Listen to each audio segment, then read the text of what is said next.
បាទជម្រាបសួរដើម្បីបន្តសុពលភាព Net Mode សេវាកម្ម Wi-Fi VPN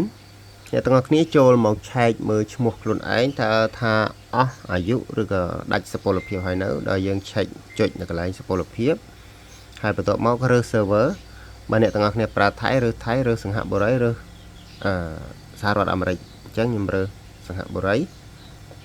នៅកន្លែងនេះគឺនឹងមានឈ្មោះយើងបើយើងវែកឲ្យធំមកវែកឲ្យធំអញ្ចឹងមកមានឈ្មោះរបស់យើងនៅកន្លែងនេះ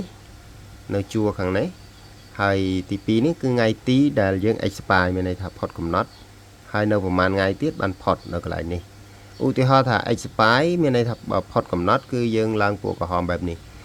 តាមពិតយើងគួរតែបង់លុយឲ្យបានមុនមួយថ្ងៃដើម្បីកុំឲ្យដាច់អ៊ីនធឺណិតនឹងទាន់អញ្ចឹងកន្លែងបង់លុយគឺនៅកន្លែងពណ៌លឿងកន្លែងនេះយើងចុចកន្លែងពណ៌លឿងនេះមក extend payment តើមកយើង pay លុយគឺកន្លែងនេះ QR code scan ទៅក្រោយពី pay លុយហើយអ្នកទាំងអស់គ្នាត្រូវ screenshot វិក័យប័ត្រផងក្រោយពីទូទាត់រួចយើងអាចមើលទឹកលុយនៅខាងក្រោម2គ្រឿង$3 5គ្រឿង$1តាមអ្នកទាំងអស់គ្នាភ្ជាប់តើមកចុចរួចទូទាត់រួចរាល់វាមកដល់កន្លែងនេះគឺតម្រូវឲ្យអ្នកទាំងអស់គ្នានឹងបំពេញបន្តិចគឺយើងរើស server សិនប្រើ server មួយណាសង្ហបុរីឬក៏ថៃហើយរើសចំនួន2គ្រឿងដែលយើងប្រើ2គ្រឿងគឺវានឹងលោតចេញមកប្រាប់យើងថា$3ហើយអ្នកទាំងអស់គ្នាដាក់ឈ្មោះនោះឈ្មោះនៅក្នុងតារាងមិញណាឈ្មោះនៅក្នុងតារាងដែលយើងបានចុះឈ្មោះមិញអញ្ចឹងឧទាហរណ៍ខ្ញុំឈ្មោះអូខេខ្ញុំដាក់អូខេអញ្ចឹងមកហើយនៅក្នុងកន្លែង V2Box គឺសម្រាប់ប្រើជាមួយ iPhone បើយើងជាអតិថិជនចាស់គឺយើងដាក់បើថាយើងប្រើគឺយើងគ្រាន់តែដាក់ថាអូខេអញ្ចឹងមកបានហើយ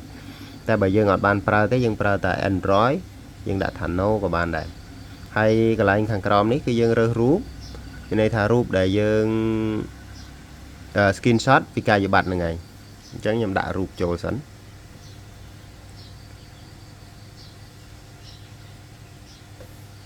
បាទក្រោយខ្ញុំដាក់រូបចូលហើយគឺចូលរូបបែបនេះហើយបន្ទាប់មកយើងចុច send order ហើយព័ត៌មានទាំងអស់នេះនឹងផ្ញើចូលទៅក្នុង Telegram របស់ខ្ញុំហើយនឹងអូតូនៅពេលដែលខ្ញុំត្រួតពិនិត្យមើលថាវិក័យប័ត្រត្រឹមត្រូវគឺខ្ញុំនឹងបន្ថែមថ្ងៃឲ្យដោយ1ម៉ោងក្រោយទៀតអ្នកទាំងអស់គ្នាចូលមកពិនិត្យមើល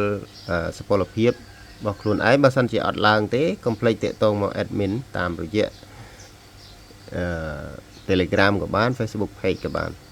អញ្ចឹងក្រោយពេល1ម៉ោងក្រោយឬក៏